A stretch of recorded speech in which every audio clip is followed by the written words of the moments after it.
Listen, a lot of women, especially black women, and I might get in trouble for saying this, but I will. In our society right now, black women are making a lot more money for the most part than black men, right? There are a lot of black men who are successful, but for the most part, black women are making the money. So if you can find love, if that man works, at whatever job, and is a good man, and is good to you, and honors the house, and honors his wife, and does what he can, because his gift may not be your gift. Exactly. That is okay. That's not somebody who's beneath you. Yeah. That's somebody who came to love you at your worth, right? Yes. And as long as he's secure in himself to know that, yep, she makes most of the money, all I can pay is the light bill. As long as she's comfortable enough to say, I'm gonna cover the mortgage and all the other stuff, you've handled the light bill, baby, you can take me to dinner every now and then. That is fine. Yeah. That's fine. Yeah. But that's so hard for a lot of people to take in, because that means, no, I need somebody to, they need to make 5 times more, and I got to have, well, go on, keep your list, baby. Yeah. God bless you, hope it happens. Go on, keep your list. But when you talk about just someone to love you and support you, I know people whose men can't touch what they make. But when you see them together, that love, that support, that I got you, babe, it's a beautiful thing. It is. Yeah. It is. Picture this. He's amazing. He's incredible. He's thoughtful. He's loving. He's kind. He's monogamous. He's all those things. He can only pay the light bill, though. Still sound like a catch? Tyler Perry seems to think so. We are not about to have struggle love, be glorified. I don't care if a man is a good man. That doesn't mean that he's the right man for you. Maybe I, as a woman, don't want to be the primary breadwinner.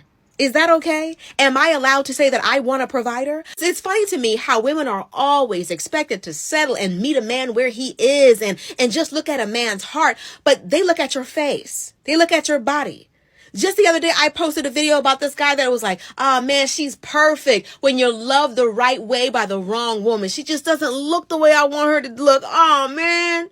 Another man said, I think she's a cool woman. I just don't like her face. So they can look at your face and body, but you're supposed to look at their heart? No, I'm looking at that wallet too, sir. I don't want to be the primary breadwinner. I don't want to be the one who is in charge of all the bills. You can be a nice guy, but you may not be the nice guy for me. A teenager can pay a light bill. Like a teenager with a little part-time job at McDonald's can pay their own phone bill. No, as a grown man, I'm expecting more. And I don't care if it is Tyler Perry. I said what I said. A grown man should be able to take care of himself. I'm not his mommy. I'm his mate. So if that's all he can do, let him find somebody else who's willing to do it. Pick somebody else. This ain't nothing but the whole bus driver thing all over again. Why can't you get with a bus driver? Maybe because I don't want to. Is that all right? Maybe because I don't want to. This man who also thinks he's too good, no BBLs, no weaves, no eyelashes, no makeup. They got a list as long as their doggone arm about what they don't want. But as soon as a woman says she wants a provider, man, what's going on? If he can only pay a light bill, but he's a good guy, let somebody else be with that good guy who can only pay the light bill. And let me also say this. If all he has is light bill money, he's not working hard enough. Because there's no way that I'm out here paying the mortgage and the car note and all these different bills, paying all the utilities except for the light bill. But that's all you can seem to scrounge up. You need that hustle gene. You don't have enough hustle in you. You don't have what it takes to lead a family. Because what if something happens and I can't work? We can't survive off of light bill money. Tyler, and I'm going to touch your hand when I say this. Go put on your wigs and your heels and come back to me woman to woman, because you are speaking from a viewpoint you have never lived out of, honey bunch, okay? You have all this unresolved trauma with your own father, which is why you struggle to hold black men accountable. You yourself had to cosplay a black woman and pander to white America for 30 fucking years just to become the multimillionaire that you are. What I see right now is a gaslighting page right out of Oprah's book. You're scared because you just got this studio and the writers are on strike that when we come back from all of this shit, black women are no longer going to tune into you because we have healed past the point of accepting this type of bullshit as entertainment. I'm willing to bet your entire net worth that you can't make a movie or a television show without the concept of struggle of somebody got to be on the brink of divorce, somebody mama got to have cancer, somebody has to have a wicked baby mama from fucking hell. What I heard was black women should take care of black men and stop expecting black men to be able to take care of them, which makes perfect sense coming from you because you created Medea to sustain Tyler, did you not? I'd have made it better had you turned around and said, black men, you need to learn how to submit to black women, because I'm not going to be the provider and he gets to be the motherfucking lead. He's not leading me into debt. I make enough money for me, but now you telling me I I gotta feed 2 mouths. If I could afford it without you, I should be able to afford it 2 times over when I get with you. You would think after painting the black community in such a negative light for the last 30 years, you yourself would know that black men are the most insufferable people on the planet when they don't have any fucking funds. If black women wanted to settle for something less than what we're deserving of, we would simply audition for one of the roles that you're casting for. Tyler, this is my issue with what you're saying, because any adult person in their right mind would actually consider that. I think women have actually considered it and also pursued it. My issue is this. Do you know how men are when they don't got no money? Do you know how resentful they can be when they know they're not out of here getting that chicken like they supposed to? Because look, we can play the whole kumbaya thing all we want to, but the reality is a lot of these men don't have anything to contribute. You are not kind. You are not trustworthy. You are not loyal. You are not supportive. Okay? You're not open to new opportunities. Can you teach me something? If I'm making more money, can you teach something? Can you teach me something? Can you tell me where to put the money so it can make more money? The fact of the matter is a lot of these dudes don't have anything to contribute. Anything. Nothing but the parts between their legs. And some of them can't even do that. Some of them cannot even do that. So when you out here telling women things like this, you need to also prepare her for the reality. Okay? Finding a man that has a value system, okay, and that is loyal and trustworthy and all of the things that make a good man, and to not have no money is a needle in a haystack. A needle in a haystack, okay? Stop trying to push these unrealistic standards, okay? That woman is more than likely going to get treated terribly, terribly. The amount of resentment that men carry in their hearts when they are not living at their optimal potential is dangerous. Don't tell these women that. Don't tell these women that.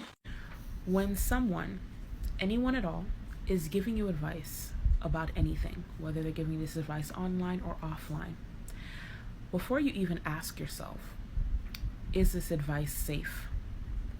And does this advice make any sense for me?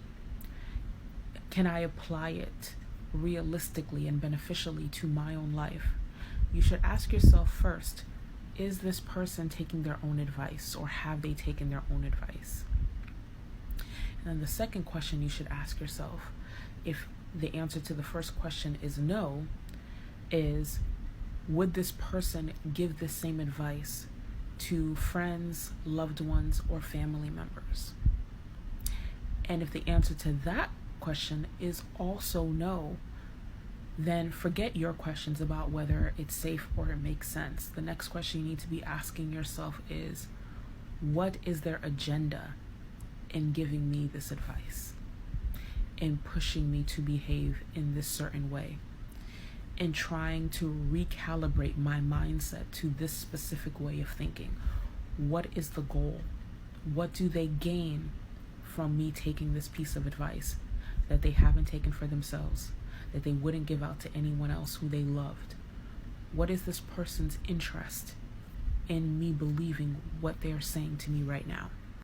Tyler Perry's fan base is largely made up of Black women who have experienced both intergenerational familial trauma as well as relationship trauma. And that can look like myriad things. That can look like generational poverty, that can look like physical abuse, that can look like domestic violence, that can look like CSA. It can look like myriad things. But the point is, if there are people breaking those cycles And one of the ways that we can break those cycles for people who have lived through generational poverty is to make sure we have money and make sure that the people who we partner with and decide to have children with also have money. If we break those cycles and break those traumas and heal from them, instead of actively and happily signing up for new traumas and new ways to either harm ourselves or our future children, then where does that leave him as a writer and a director of this type of material? It stops being relatable when fewer and fewer people experience that sort of trauma, when fewer and fewer people have lived those sort of experiences. And Tyler Perry makes deeply mediocre, relatable cinema, relatable sitcoms. Where does that leave him if you can no longer relate?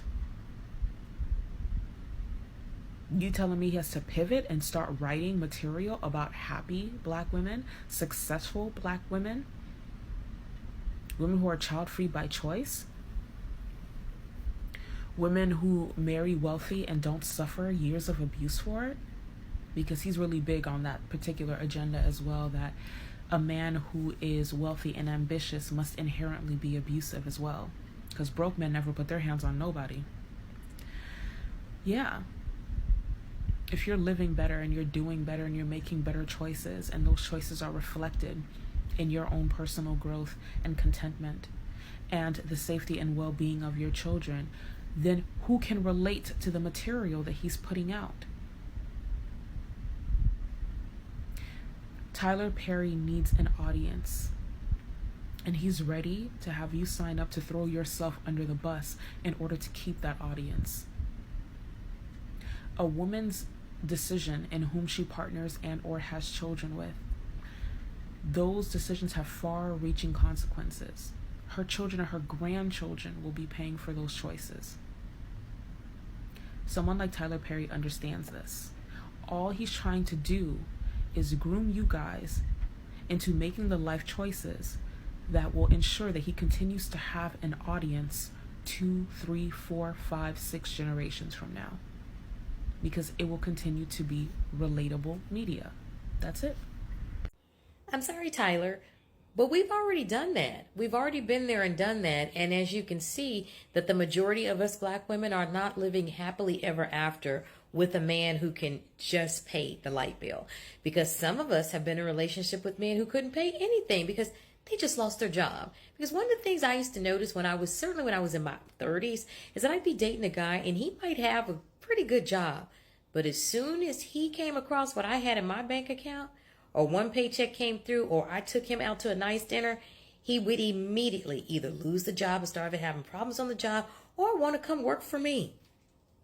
We've been there and we've done that, and I don't understand why we keep telling this same old lie to Black women over and over again. When you get with a man who doesn't have as much as you have, a man who can't provide for you, he's going to resent you. Tyler Perry, maybe I know he thinks he's a woman, but he's never been a woman. He's never been, those women that are in this movie, he's never been one of us. And so therefore he may not know. So I don't understand why a man who was homeless, that pulled himself up by his own bootstraps and is now a gazillionaire, that he doesn't encourage Black men to do the same. You see, we can all say Black women need to do better, need to choose better. Y'all need to get y'all a job. What about all these LLCs? We're talking about men can't get jobs at factories anymore because they've gone overseas. But what about all these LLCs to start your own business? What about these hustle jobs that they have? How come these hustle jobs aren't coming through? I mean, Black men can really detail some cars. They can clean up tennis shoes. They can tint windows. They have all of these things that they buy from each other. They love buying tennis shoes. They love hyping up their cars and stuff. They can do that, but nobody can make a living doing that. See, what they want to have, and what Tyler Perry is promoting, is they want to have an overstock. They want to have an abundance. They want to have this pipeline of Black women to go through, to run through us. So if he tells this to all black women, to just take a black man that can afford to pay the light bill, then one woman will let him live with her for 5 years. Another woman will let him live with her. And so as we keep putting them out, there's an abundance. There's a bunch of women up on the shelf that are willing to let him step in there and rest in his femininity. No, ladies, we don't have to accept that. And let me tell you what, you can't even accept it because we have all tried it. Like, we've already done that. I'm going to tell you, I was in my 20s in the 90s, and I can't tell you the number of me. I dated more black men that didn't have what I have. I was a news anchor and once was dating a truck driver. I was a news anchor and was dating a guy who was on unemployment because he lost his job. I was a news anchor and I dated a bus driver. And guess what all of them did? All of them cheated on me, resented me, or left me for another woman so that they could then be the man. So I put them in nice clothes and got them on their feet, even got some of them a job. As soon as I got that for them, they went and found a woman that didn't have as much and got with her, then lost everything that I helped them to get. And then they still now, we are going into our 50s and getting ready to be we are over the hill, and they still running through women. I still can see some of those same guys. They on social media with another woman that's administrator at a hospital, another woman that's an attorney that's going to help. He's just a good man, Savannah, that just needs help. We're not doing it anymore. Stop the lies. We do not have to settle for a man that can only pay the light bill.